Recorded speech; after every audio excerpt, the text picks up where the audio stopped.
तो सुनिए पूज्य गुरुदेव जी के मुख कमल से, जिसमें परमात्मा कह रहे हैं कि आपने भगवान देखा नहीं। प्रकार ये भक्ति आध्यात्मिक परमात्मा प्राप्ति रूपी जो प्रश्न है, ये क्वेश्चन है, इसको हल करने के लिए, इसको सोल्व करने के लिए आपने इस दास को भगवान मानना पड़ेगा। तब आपकी आध्यात्मिक क्रियाएं सफल होंगी। अब सबसे पहले पूज्य गुरुदेव जी ने क्या कहा कि इस भक्ति मार्ग पे यदि आपको सफल होना है, इन आध्यात्मिक क्रियाओं को यदि सफल करना है, तो सबसे पहले आपने अपने गुरु को परमात्मा मानना पड़ेगा, गुरु को भगवान मानना पड़ेगा। तो एक जो गुरु भगत होता है, जो सतगुरु का शिष्य होगा और जो अपने गुरु के वचनों पे चलेगा, उसके लिए तो फाइनल हो गया। अगर कोई कहे कि गुरु जी का तो जन्म हुआ है, तो कोई बात नहीं भाई, गुरु जी का जन्म हुआ है, हमें इससे कोई ऑब्जेक्शन नहीं है। गुरु जी अंडे से पैदा हुए हैं या गुरु जी मां से पैदा हुए, हमें कोई ऑब्जेक्शन नहीं है। हमारे लिए सबसे बड़ा जो आदेश है वो है हमारे गुरुदेव का सत्संग रूपी आदेश, गुरुदेव का सन्मुख बोला गया आदेश। उसमें परमात्मा ने साफ साफ कह दिया कि आपने गुरु को भगवान मानना पड़ेगा। तो यहां पे सारी अगरम मगरम ही समाप्त हो जाती है कि गुरु का जन्म हुआ है या गुरु अंडे से आया है या गुरु कहां से आया है। गुरु भगवान मतलब गुरु परमात्मा, गुरु बंदी छोड़। और बंदी छोड़ का सबसे पहला लक्षण, भगवान का सबसे पहला लक्षण होता है कि भगवान कभी किसी मां के गर्भ से नहीं आता। परमात्मा अजन्मा होता है, परमात्मा स्वयंभू है, परमात्मा प्रकट होता है। तो हमने इसी डेफिनेशन को लेके चलना पड़ेगा।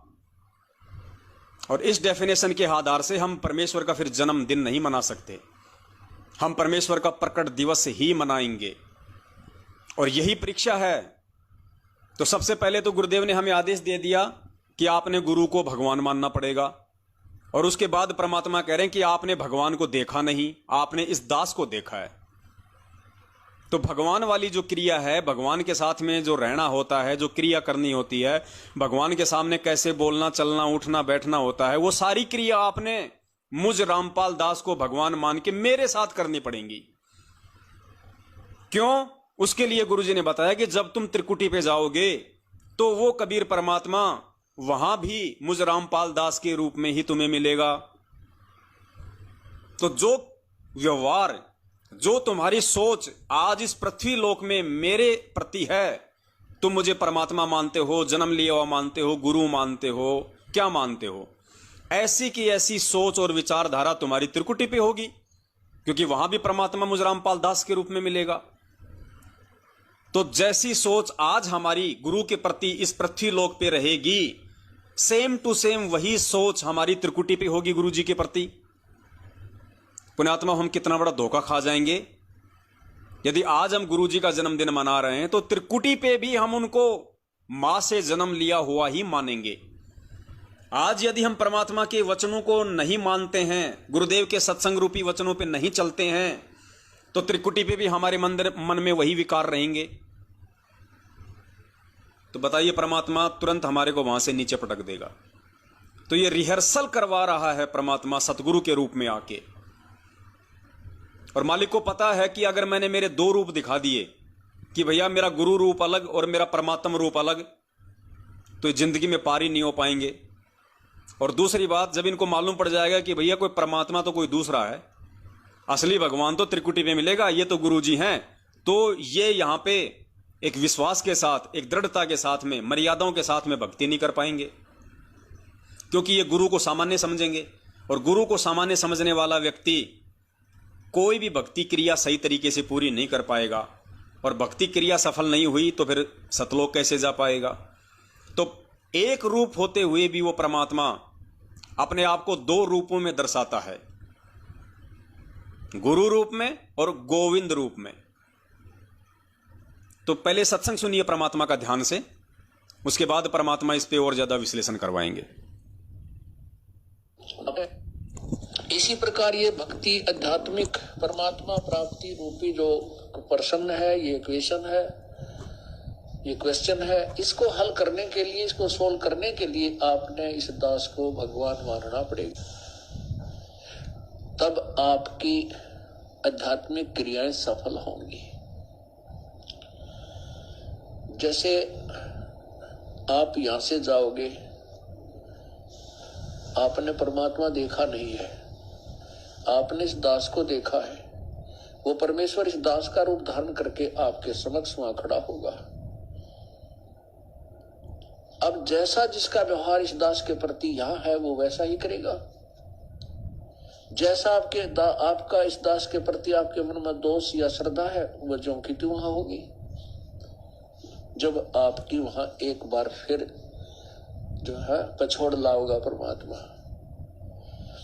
आपके पास भक्ति धन भी है, आपके अंदर गुरु जी के प्रति वह श्रद्धा नहीं है जितनी भगवान के प्रति होनी चाहिए, तो भी आप वहां से रिजेक्टेड हो जाओगे तिरकुटी के ऊपर। पुण्यात्मा, ये आपको रिहर्सल कराई जा रही है आपसे, और आपने इस रिहर्सल में इस दास को प्रभु मानकर व्यवहार करना है, परमात्मा जानकर हर तरह की क्रिया करनी है। बोलते समय, चालते समय अंदर में कोई विशेष गुरु जी के विषय में विवेचन करते समय आपने ये जानना पड़ेगा कि जैसे हम भगवान के बारे में सोच रहे हैं, आपने ये विचार करना चाहिए कि हम गुरु जी के बारे में क्या सोच रहे हैं। नहीं, हम भगवान के बारे में सोच रहे हैं। यदि इस दास में कोई दोष देख रहे हो तो आप परमात्मा में दोष देख रहे हो, या तो फिर त्याग जाइए, यहां से चले जाइए। आपको ऐसे गुरु की आवश्यकता नहीं जिसमें आप दोष निकाल रहे हो।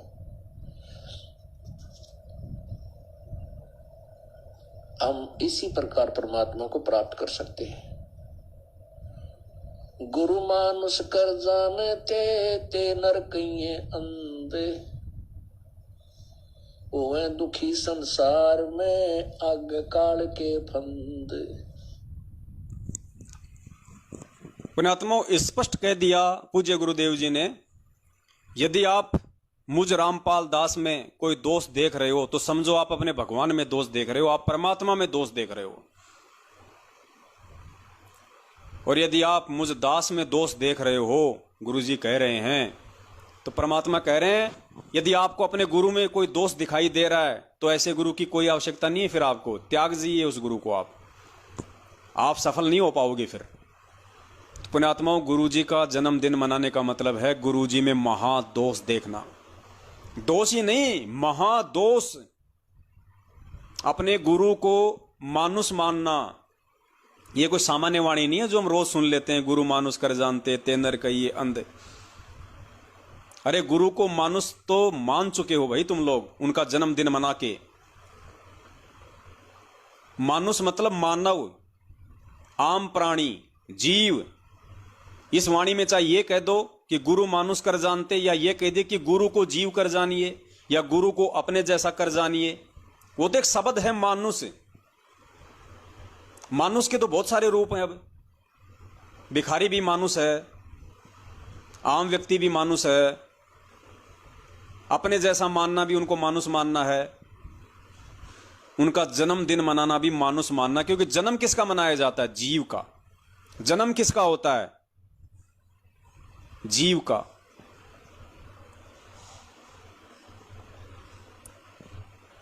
और आपने उसी भगवान का जन्मदिन मना दिया तो आपने अपने गुरु को मानुष मान लिया। और मानुष मानने वाले के लिए परमात्मा ने कह दिया कि भैया तुम्हारा बेड़ा पार नहीं हो सकता, चाहे कोई कितनी बात बनाओ। स्पष्ट कह दिया परमात्मा ने, आपको ऐसे गुरु की कोई आवश्यकता नहीं है जिसमें आप दोष देखते हो। आप यहां से चले जाइए। मतलब और ज्यादा कर्म मत बिगाड़ो। अगर आप अपने गुरु में दोष देख रहे हो, अपने गुरु को अपने जैसा मान रहे हो, मानुष मान रहे हो, इससे अच्छा है नालायक को भक्ति छोड़ दो। कम से कम तुम्हारे वो कर्म तो नहीं बिगड़ेंगे, तुम्हें फिर कभी परमात्मा किसी जन्म में संभाल लेगा।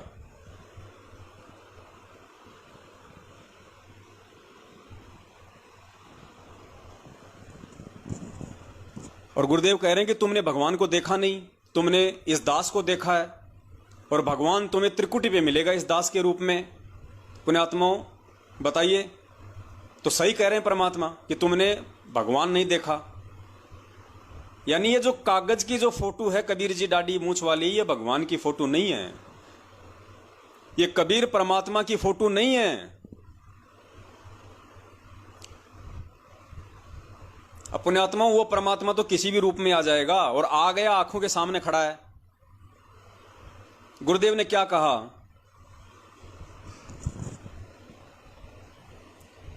परमात्मा कहते हैं एक सत्संग में कि 650 साल पहले वाले भगवान की तो शकल तुम जानते नहीं,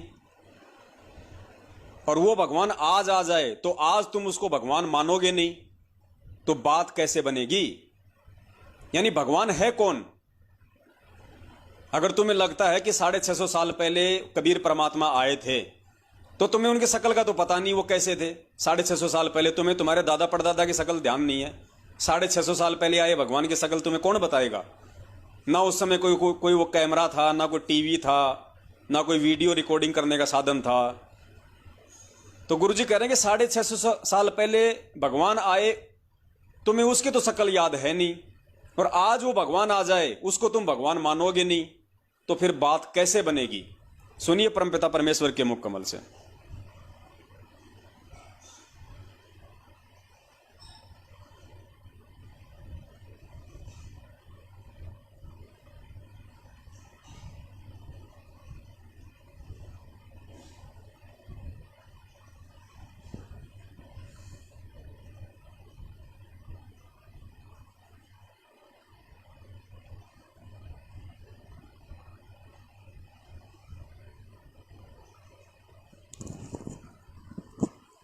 सुनिए परमात्मा के मुख कमल से, और फिर विचार करना पुण्यात्माओं कि परमात्मा कौन है और किस प्रकार से समझाएंगे फिर पूज्य गुरुदेव जी हमें। हमने गुरु जी को परमात्मा मानना पड़ेगा। उस समय तो परमात्मा स्वयं आए थे, लेकिन वो भूमिका गुरु की ही कर रहे थे, एक संत की कर रहे थे। और उस समय परमात्मा स्वयं आए हुए थे, तो भी ज्ञानहीन व्यक्ति, श्रद्धालु अनुयायी, तो भी उनको एक सिंपल मैन मानते थे, एक भक्त गुरु संत ही मानते थे। क्योंकि ऐसे शिक्षित व्यक्ति जो होते हैं वो ज्ञान के तह तक नहीं पहुंच पाते। कितनी बार समझा लिया प्रभु ने, लेकिन एक वो अक्सर ज्ञान युक्त अज्ञानी संस्कृत भाषा बोल के और उस भोली आत्माओं को गुमराह कर देता था कि तुम्हारा गुरु तो अशिक्षित है, उसको अक्सर ज्ञान है ही नहीं, वो वेदों और गीता के बारे में जानता ही नहीं, वो तो कोरी बकवाद घड़ता है, झूठ बोलता है।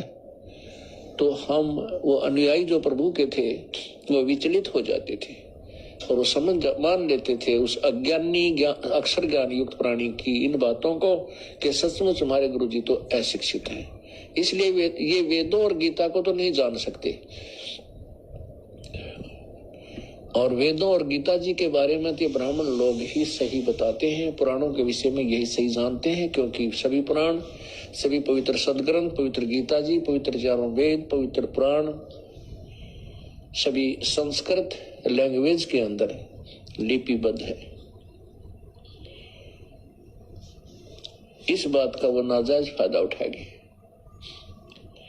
परमात्मा ने इसलिए ये समय सेलेक्ट किया, ये टाइम सेलेक्ट किया कि पिछली पीढ़ी के अंदर शिक्षित होगा सारा समाज, उस समय ये मेरे को पहचान पाएंगे मेरे बच्चे, और इन काल के दूतों को ये धिक्कार देंगे, ठुकरा देंगे, छोड़ देंगे, त्याग देंगे। गुरु मानुष कर जानते ते नर कहिए अंध, ओए दुखी संसार में आगे यम के फंद।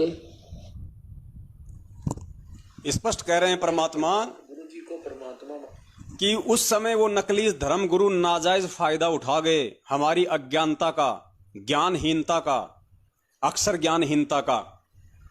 तो पुण्यात्माओं, क्या आप चाहते हो कि आज भी ये सतलोक आश्रम मैनेजमेंट हरियाणा और दुनिया वाले शिक्षित होने के बावजूद, अक्षर ज्ञान युक्त होने के बावजूद हमारी मूर्खता का फायदा उठाएं नाजायज? क्या आज भी आप चाहोगे चंद सत्सेवकों को छोड़ के 70% संगत की मूर्खता का नाजायज फायदा गुरुजी को मानुष समझ के गुरुजी का जन्मदिन मनवा के काल भगवान ने मैनेजमेंट के माध्यम से उठा लिया। उस काल भगवान ने आप लोगों का नाजायज फायदा उठा लिया। 650 साल पहले की तरह गुरुदेव को मानुष जनवा कर परमात्मा कहते कि नालायकों, इसीलिए मैंने ये समय निश्चित किया था कि मेरे बच्चों को मैं आगे पिछली पीढ़ी में भेजूंगा, जन्म दूंगा, उनको शिक्षित करूंगा और शिक्षा के आधार से मेरे बच्चे मुझे पहचान लेंगे, धोखा नहीं खाएंगे। तो पुण्यात्माओं, परमेश्वर ने जिन अपने बच्चों से ये उम्मीद की थी वो बच्चे हैं सत्सेवक, जिन्होंने परमेश्वर को पहचाना उन्हीं के आशीर्वाद से, उन्हीं के ज्ञान आधार से, और पहचान के अपने परमपिता का प्रकट दिवस मनाया। अपने परमपिता परमेश्वर को प्रकट हुआ माना। साहेब और सतगुरु के बीच की खाई को मिटा डाला। गुरु और गोविंद दो नहीं, दो समझे वो दो जग जाई। तो गुरु गोविंद के बीच की खाई को सत्सेवकों ने मिटा दिया है। दास सत्संग दूसरा निकाल रहा था, ये दूसरा निकल गया था। अब सुनिए परमात्मा का वो सत्संग जिसमें गुरुदेव स्पष्ट कह रहे हैं कि 650 साल पहले जो परमात्मा आए थे उनको तो तुम जानते नहीं, कैसे उनकी रूप था, कैसा रंग था, कैसी उनकी शक्ल थी। और आज वो भगवान आ जाए तो आज उसको तुम भगवान मानो नहीं, तो भैया फिर बात बनेगी कैसे?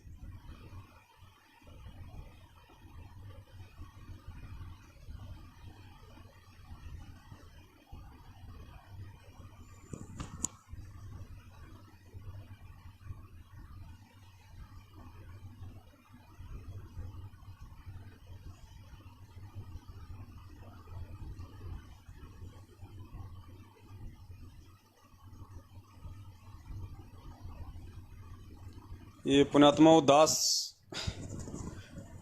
क्योंकि इसमें हजारों वीडियो हैं परमात्मा के छोटे छोटे, एक से बढ़ के एक हैं, और दास उनको अंग्रेजी में लिखता है और उसके अकॉर्डिंग दास उसका वो दे देता है, टैग, नाम डाल देता है। अब दास कई बार नाम भूल जाता है, कौन सा वीडियो किस नाम से, ये कई बार निकल जाती हैं दास के दिमाग से।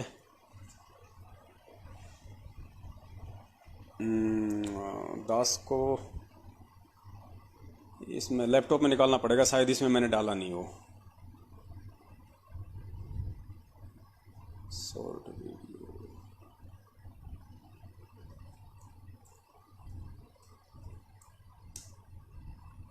इसमें है, तो सुनना पुण्यात्माओं। परमपिता परमेश्वर जी के मुख कमल से स्पष्ट कह रहे हैं गुरु जी।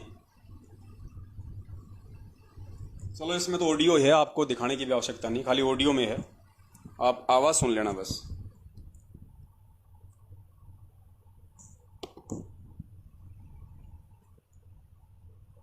यदि इस दास के स्थान पर आज कबीर परमेश्वर भी आ जाते,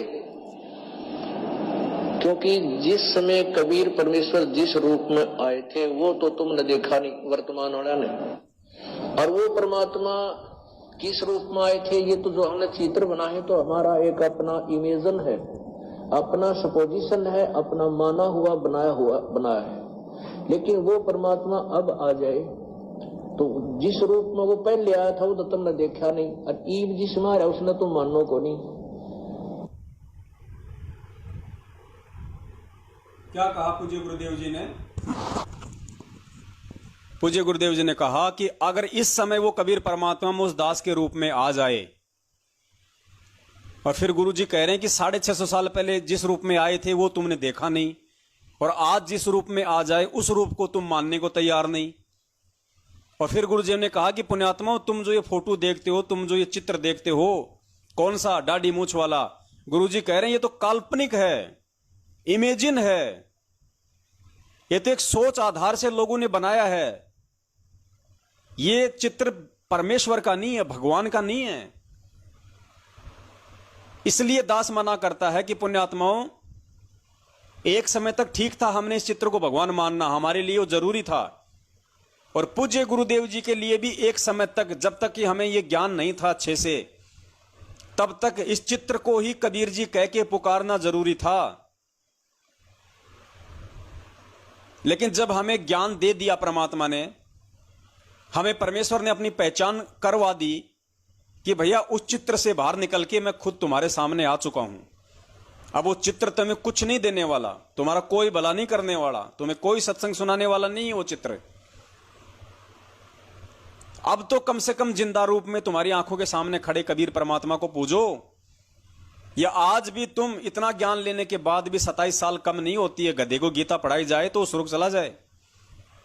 और 27 साल से परमात्मा हम इंसानों को यह ज्ञान दे रहे हैं, सारे धर्मशास्त्र पढ़ा रहे हैं, और आज भी हम एक काल्पनिक फोटो के ऊपर आश्रित हो रहे हैं। एक चित्र जो हमारे भगवान का नहीं, और भगवान का भी है तो हमारे किसी काम का नहीं। अगर 650 साल पहले वाला ये चित्र जो हम मानते हैं कि ये कबीर जी की असली फोटो है, तो भी हमारे किस काम की?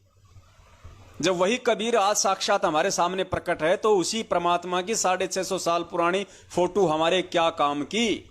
हम क्यों उस फोटो का जून के महीने में प्रकट दिवस मनाएं? उस फोटो को क्यों हम अपने घर में रखें? अगर फोटो को हम घर में रखेंगे, दरबार में रखेंगे, तो हमारी सुई जाएगी दो पे। जब हमारा परमात्मा एक है, हमारा इष्ट एक है, हमारा गुरु एक है, तो दूसरे को घर में रखने का फायदा क्या? जब भी उसको देखोगे आपका ध्यान डाइवर्ट होगा, आपका प्यार बटेगा, आपकी आस्था बटेगी। अरे किसी आदमी की 2 पत्नियां हैं, अब बताओ वो प्यार उस आदमी का बटा कि नहीं बटा उन दोनों में?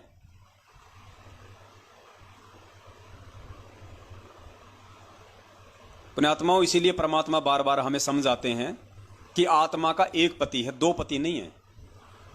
और स्पष्ट कर दिया गुरुदेव ने इस कागज की दाढ़ी मूंछ वाली फोटो के विषय में कि ये तो काल्पनिक है। काल्पनिक मतलब ये तो मन की सोची हुई बात है। भगवान का ऐसा रूप नहीं था, भगवान का ऐसा चित्र नहीं था। जब कबीर परमात्मा है तो इस चित्र में नहीं आए। ये तो बनाते बनाते बनाते बनाते आप गूगल पे जाके देखो, कबीर दास के नाम से कबीर दास की फोटो इमेज आपको 50 प्रकार की मिल जाएंगी। किसी में काली दाढ़ी है, किसी में सफेद दाढ़ी है, किसी में बूढ़ा है, किसी में जवान है, किसी में पूरे कपड़े पहन रखे हैं, किसी में खाली लंगोटा सा पहन रखा है। आपको 50 प्रकार की फोटो मिल जाएंगी, क्योंकि बार बार बार बार बार बार हमें उसी फोटो को हमारे सामने पेश किया जा रहा है, तो हमें लगता है कि यही भगवान है। अब जैसे ये तो चलो 650 साल पुरानी बात हो गई पुण्यात्माओं। आप लोग रामायण देखते हो, रामायण तो कब बनी है? ये 20-30 साल पहले बनी थी। ये 20-30 साल पहले रामायण बनी है, और 20-30 साल में लोग उस त्रेता युग वाले रामचंद्र जी को तो भूल गए, वो कैसा था कैसा नहीं था। और वर्तमान में जिसने रामायण बनाई है, जो राम जो बना हुआ है, लोग अपने घरों में उसकी फोटो लगाने लग गए। उसको देखते लोगों को याद आ जाता कि राम, श्री राम, भगवान राम। अब बताओ, वो भगवान राम 30 साल पहले वो रामायण बना के आज वो बीड़ी सिगरेट पी रहा होगा, आज वो राजनीति में उतर रहा होगा, आज वो अपने काम धंधे में बिजी होगा। उसके बाद तो पता नहीं उसने कितनी और फिल्में बना दी जिसमें उसने डाकू का रोल भी कर दिया, जिसमें उसने गुंडे का रोल भी कर दिया, जिसमें उसने साधु का रोल भी कर दिया, जिसमें उसने भिखारी का रोल भी कर लिया। लेकिन लोगों की सोच जो है अज्ञानता के कारण उस व्यक्ति को देख के ये बनी हुई है कि ओ राम जय हो जय हो। कई तो टीवी के आगे ही दंडोत मार देते हैं कि जय हो भगवान श्री राम की, अयोध्यापति पुरुषोत्तम भगवान की जय। बताओ, ये है हमारी मानवीय बुद्धि का स्तर। अब बताओ, 30 साल में हमने उस व्यक्ति को, जिसने वैसी पता नहीं सैकड़ों फिल्में बनाई हैं, उसको आज हमने भगवान मान लिया, श्री राम मान लिया, और आज हम उसकी फोटो को अपने घरों में लगा रहे हैं। ये तो 650 साल पुरानी बात हो गई, ये तो नस नस में समा गई। तो पुण्यात्माओं, नस नस में जो अज्ञानता हमारे समाई हुई है, उसको ज्ञान आधार से बाहर निकालने के लिए ही परमात्मा आता है। तो इस फोटो का, दाढ़ी मूंछ वाली फोटो का, और पुण्यात्माओं ये अंतिम समय चल रहा है, ध्यान रखना, परमात्मा बार बार मौका नहीं देगा।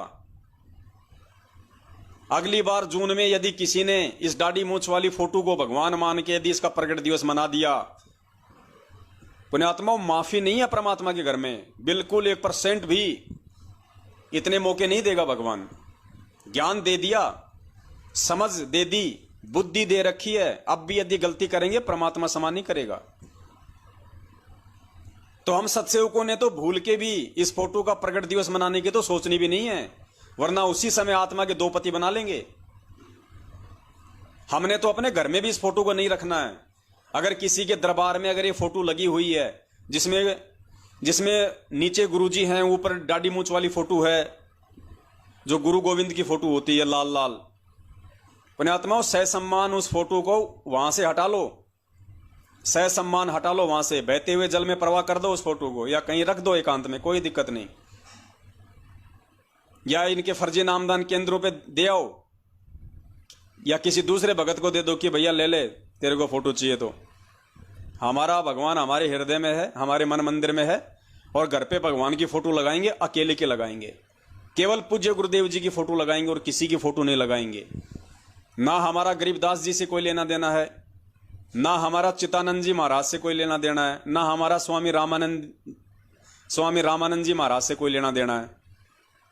हमें जो जड़ थी, जो मूल है, वो हमें मिल गया, और परमेश्वर ने हमें समझा दी वो सारी बातें। गरीबदास जी की फोटो का सहारा, रामानंद जी की फोटो का सहारा, दाढ़ी मूंछ वाली कबीर जी की जाने समझे जाने वाली फोटो का सहारा, ये भगत को उस समय तक जरूरी है जब वो इस भक्ति मार्ग पे जुड़ता है नया नया, क्योंकि उसे ज्ञान नहीं होता इतना। अचानक से उससे अगर ये बातें बताई जाएंगी तो वो स्वीकार नहीं कर पाएगा। उसके लिए उसको कुछ समय, कुछ साल उसको ज्ञान सुनना पड़ता है। उसके बाद उसको फिर धीरे धीरे ये चीजें समझ में आएंगी कि हाँ, गरीबदास हर रूप में तू ही बोलनहार, हर रूप में वो परमात्मा ही सारा खेल खेलता है, सारी लीला करता है। तो क्या ना उस एक ही भगवान को पूज लो। एक के साधे सब सदे, सब साधे सब जाए, माली सींचे मूल को, फले फूले अघाए। जब एक के साधने से सबकी साधना हो रही है तो घर में 50 फोटो रखने की जरूरी है? सिर्फ अपने दरबार में, अपने घर पे, जहां भी आपकी नजर पड़े, जहां भी, सिर्फ अपने पूज्य गुरुदेव जी की फोटो लगाओ, अन्य किसी की मत लगाओ। अब जैसे नित्य नियम हम करते हैं, उसमें 3-4 फोटोएं आती हैं गरीबदास जी की, रामानंद जी की, तो कोई दिक्कत नहीं है, उन फोटों को नहीं हटाना है। वो परमात्मा ने हमारे को एक आरती की पुस्तक बना के दी हुई है, वो पुस्तक सभी के लिए, तो हमने उन पुस्तकों से हटाना नहीं है, लेकिन हमने उनमें कोई आस्था भी नहीं रखनी है। हमने केवल भक्ति विधान को पूरा करते हुए केवल उनके नाम हमने लेने हैं, कोई दिक्कत नहीं है। जैसे हम सुबह सुबह हम लोग नित्य नियम करते हैं, सबसे पहले बोलते हैं बोलो सतगुरुदेव जी की जय। सबसे पहले अपने गुरुदेव की जय बोलो। अपना गुरु कौन है? कबीर परमात्मा है। वास्तविक नाम अपने गुरुदेव का है कबीर देव। आज संत रामपाल जी महाराज जी के रूप में सतगुरु के चोले में है, लेकिन उस कबीर नाम से पहले आज हमने सतगुरु की जय बोलनी है, अपने पूज्य गुरुदेव जी की जय बोलनी है, संत रामपाल जी महाराज जी की जय, बंदी छोड़ सतगुरु रामपाल जी भगवान की जय। उसके बाद में आपने कबीर जी की जय बोलनी है, क्योंकि वो कबीर नाम जो है बाद में है, पहले उसी कबीर परमात्मा का वो नाम हमारे लिए ज्यादा महत्व रखता है, जिस रूप में वो कबीर परमात्मा आज धरती पे प्रकट हैं। तो हमारे लिए उस कबीर जी की फोटो से, उस कबीर जी के नाम से, यदि सबसे महत्वपूर्ण कोई नाम है तो हमारे गुरुदेव का नाम है। सबसे महत्वपूर्ण यदि कोई स्वरूप है तो हमारे गुरुदेव का स्वरूप है। उसके बाद में उस नाम की जय बोलनी है, केवल इन पुस्तकों में, बाकी कोई मतलब नहीं हमारा। सुनो एक बार दोबारा ध्यान से, खुद गुरुजी इस फोटो को रिजेक्ट कर रहे हैं। और पुण्यात्माओं, ये बातें आज से पहले हमें समझ में क्यों नहीं आ रही थी? क्योंकि आज से पहले यदि ये बातें गुरुदेव भी गहराई से बताते, या और कोई भगत भाई इस पवन दास की जगह यदि कोई आ जाता संगत में परमात्मा की दया से, और यही बातें जो आज परमात्मा साध संगति के माध्यम से बुलवा रहे हैं, यही बातें यदि आज से 5 साल पहले कोई बोलता, पुण्यात्माओं, हमारे गले ये बातें नहीं उतरती। क्योंकि उस समय तक हम लोग नीचे से भक्ति से परिपूर्ण नहीं थे, यानी इन चीजों को समझने के लायक हमारी भक्ति नहीं बनी थी। अब इन चीजों को समझने के लायक परमात्मा ने हमारी भक्ति बना दी, इसलिए आज हमें ये चीजें बिल्कुल समझ में आएंगी कांटे की तरह। तो सुनो पूज्य गुरुदेव जी के मुख कमल से, और गुरुजी इस फोटो को एक काल्पनिक बता रहे हैं, इमेजिन बता रहे हैं, सपोजिशन बता रहे हैं। तो पुण्यात्मा, फिर हमारे लिए इस फोटो का महत्व क्या रह गया? क्योंकि हम तो गुरु भगत हैं, हम तो गुरु जी के वचन पे चलने वाले हैं। सुनिए परमात्मा के मुख कमल से एक बार दोबारा।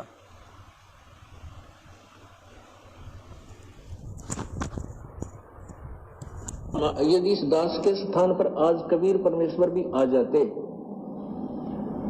क्योंकि जिस समय कबीर परमेश्वर जिस रूप में आए थे वो तो तुमने देखा नहीं वर्तमान वाला ने, और वो परमात्मा किस रूप में आए थे ये तो जो हमने चित्र बनाए तो हमारा एक अपना इमेजन है, अपना सपोजिशन है, अपना माना हुआ बनाया है। लेकिन वो परमात्मा अब आ जाए तो जिस रूप में वो पहले आया था वो तो तुमने देखा नहीं, और ईब जिसमें आ रहा उसने तो मानो को नहीं। बताओ 650 साल पहले वाला रूप तुमने देखा नहीं। देखा नहीं मतलब ये फोटो फिर काल्पनिक है, वरना गुरुजी कह देते कि बच्चों यही फोटो है उस कबीर परमात्मा का जो 650 साल पहले आए थे। लेकिन गुरुजी कह रहे कि 650 साल पहले जो परमात्मा आए थे वो रूप तो तुमने देखा नहीं, और वर्तमान में जो आ गया उसको तुम मानोगे नहीं, तो बात कैसे बनेगी। पुण्यात्माओं, गुरुदेव के कहने का मतलब, गुरुदेव का संकेत यह है कि पुण्यात्माओं अब ये अगरम मगरम छोड़ दो, भक्ति मार्ग पे अब तुम कोई नादान बच्चे नहीं रहे हो। अगर अच्छी आत्मा हो, संस्कारी आत्मा हो तो 3 साल बहुत होती हैं समझने के लिए, 3 साल काफी होती हैं गुरुदेव को समझने के लिए।